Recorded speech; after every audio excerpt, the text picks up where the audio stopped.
We're back. I'm trying to go back in time now. I know I was singing on this program when I first met you. That's right. When was that?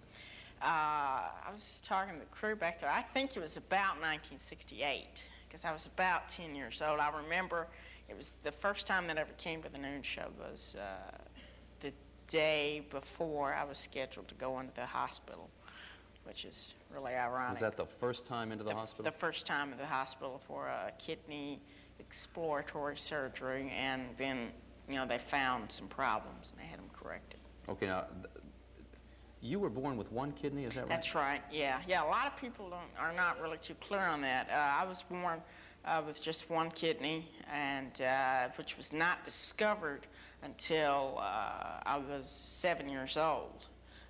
You never had x-rays taken before? Well, in a urinalysis, they discovered albumin in the urine, and so they sent me to a urologist, Dr. Tom Nesbitt, who you've had on this show, and he did the x-ray dye for the kidney, and he came out and said, you know what, he's only got one kidney. And they said, oh, no wonder he's got this problem. So, you know, then they would just kind of watch me very closely and check blood, run blood tests, you know, about once a month and everything.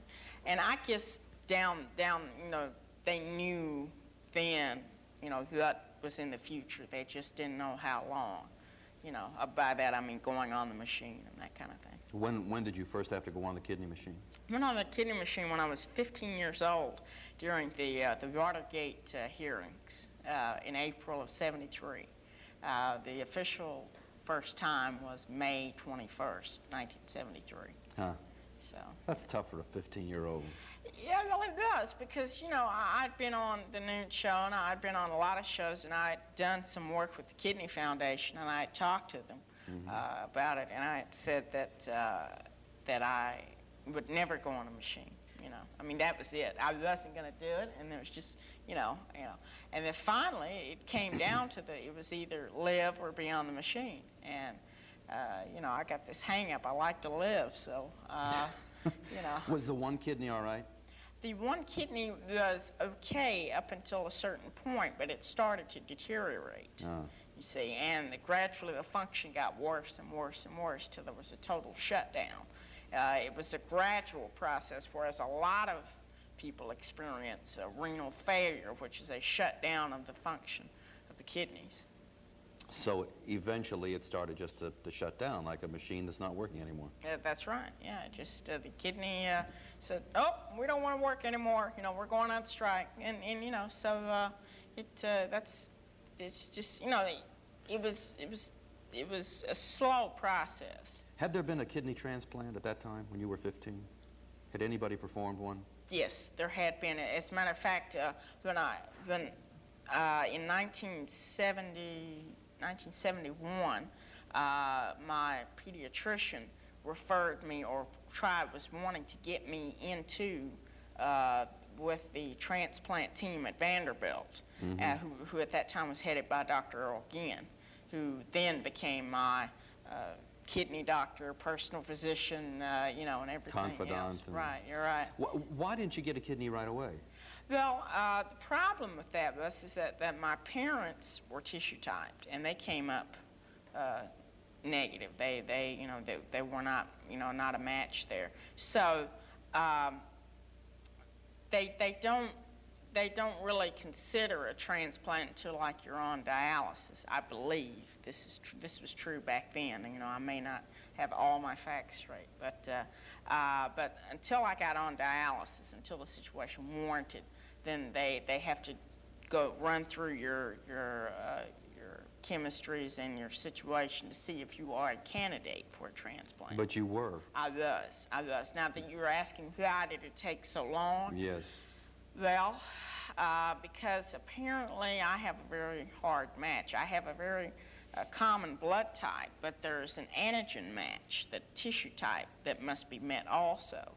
And this just, you know, after going through many donors, you know, one finally came in August of 1970. I mean April, excuse me, of 1976. Okay, so you were on dialysis for about 3 years.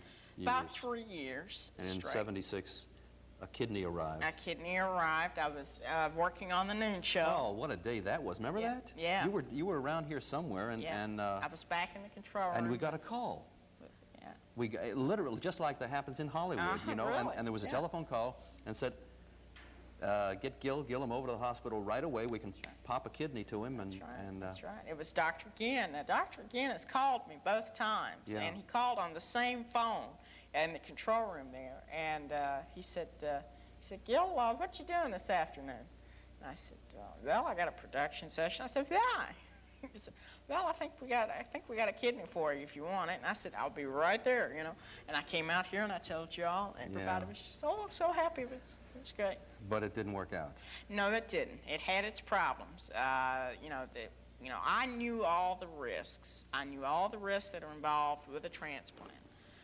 And I was willing to take those risks because I don't like to be dependent on the machine because as you know, in this type of business, you have to leave your schedule so flexible. You know, you can plan a little bit, but there's always these little things that pop their head up. And being on the machine made that incredibly tough, and that's why I wanted the freedom of a transplant. So you took when the chance was there, right. You took it. When the chance was there, I took it. Now, And you rejected. I rejected it after 4 months. I had it, though, just long enough to get a taste of what it was like. And, I mean, it was incredible. I mean, it's like night and day.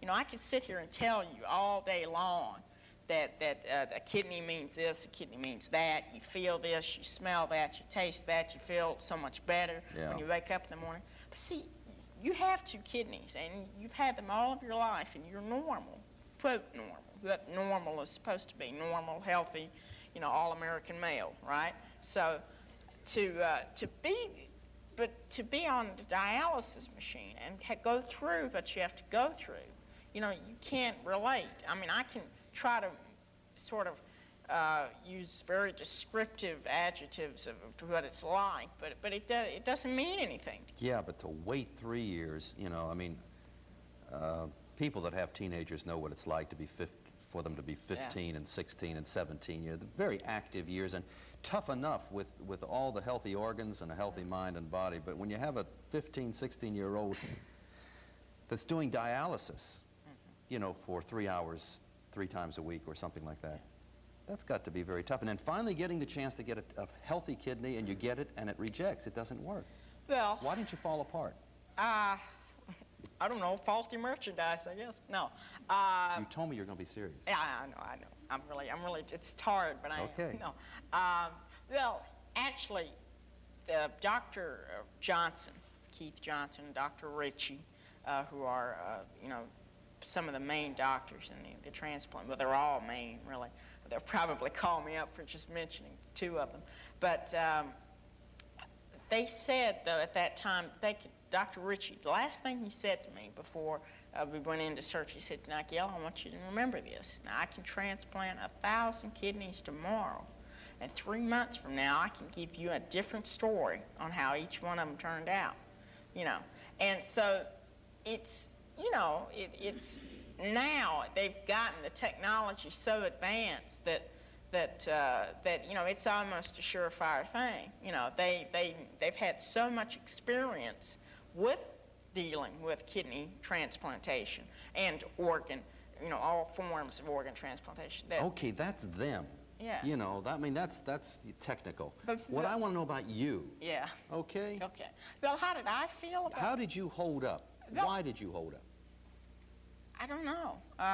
People always ask me, after being on the news show thing, you're just how do you do it? How do you do it? I don't know how I do it. I mean, because I guess it's the inner thing that's in all of us. Some of us just know how to bring it out more than others. The survival type thing. See, I don't. I will admit I was depressed for about a couple of weeks. But I wasn't so much depressed about losing the kidney as I was the situation of having to go back on dialysis. I knew that I'd do it again.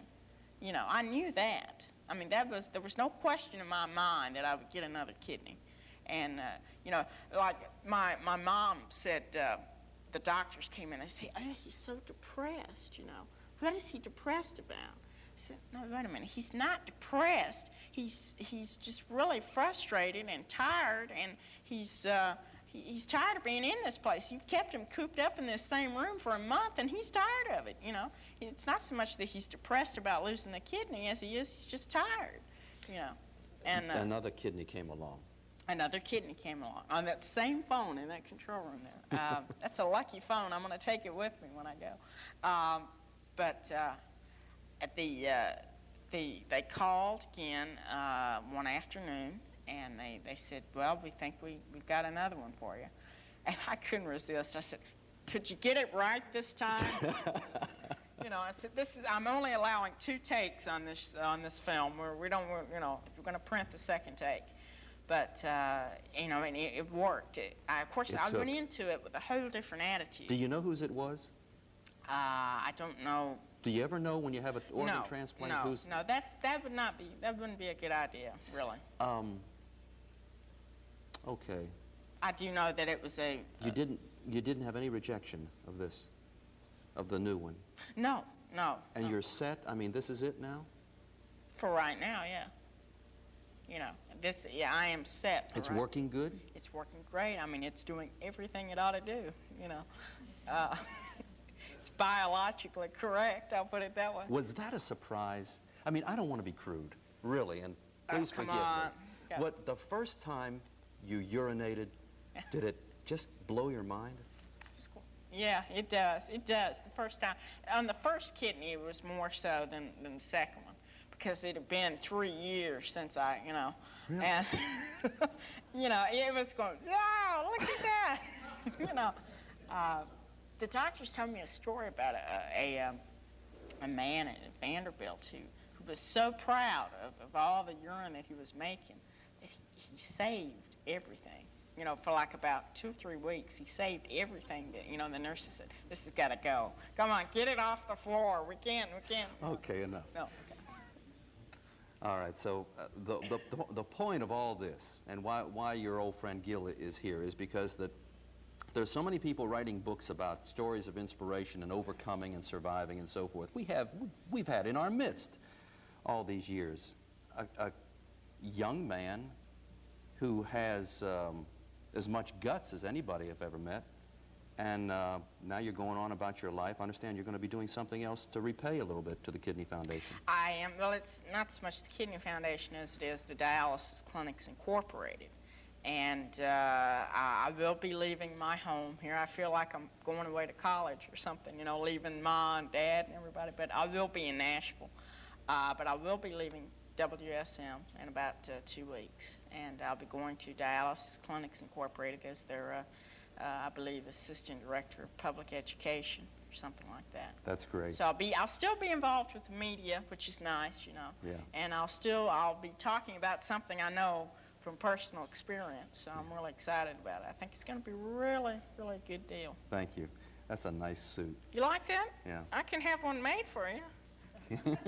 Oh, I see. I'm going to open up a suit thing on the side. Got a little something on the side. But, yeah. But I've enjoyed, you know, I just want to take this chance while I've got the camera and the floor. Okay, it's all yours. I just want to say thank you to you and to WSM Incorporated for I don't know, being a part of my life and my family's life, and they've been extremely good to me. They've taught me a lot. I've learned a lot here, and you know, it's just really, really grateful. And that comes from all of us Gilliams here in Nashville. So we'll see you around. Okay. Gil Gilliam, our guest.